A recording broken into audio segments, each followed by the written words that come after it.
The biggest shake up there is the circle, and that's the Secretary of Health and Human Services.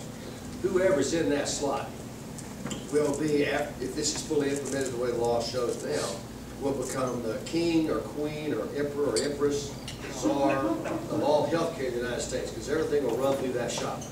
The form of your health insurance policies, whether or not they're approved or not, go through that office. Care, what gets delivered, so that then becomes kind of ground zero, or that's a bad phrase, but it might be appropriate as well, for healthcare in this country.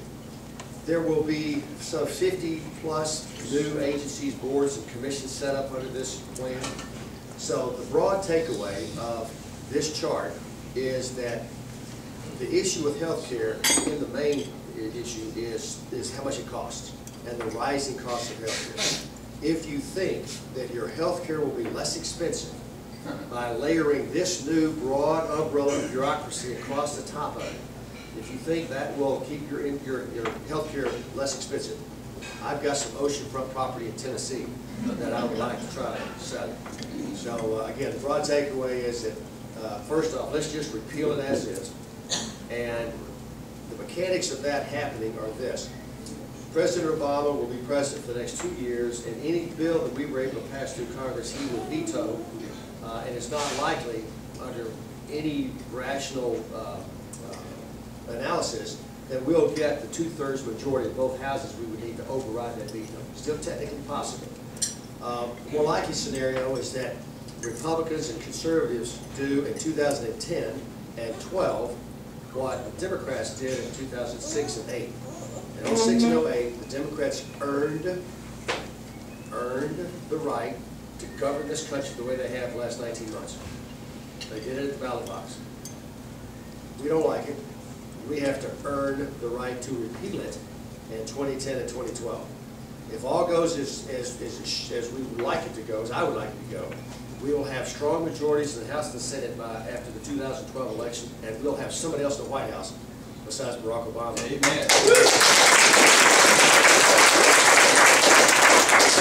That would mean that in 2013, when after January 19th, when the new Republican president takes office, we could pass a full repeal that president would sign, and we'd rip this out. Now, in the meantime, what we can do is use the power of the purse to retard the growth or the implementation of that plan.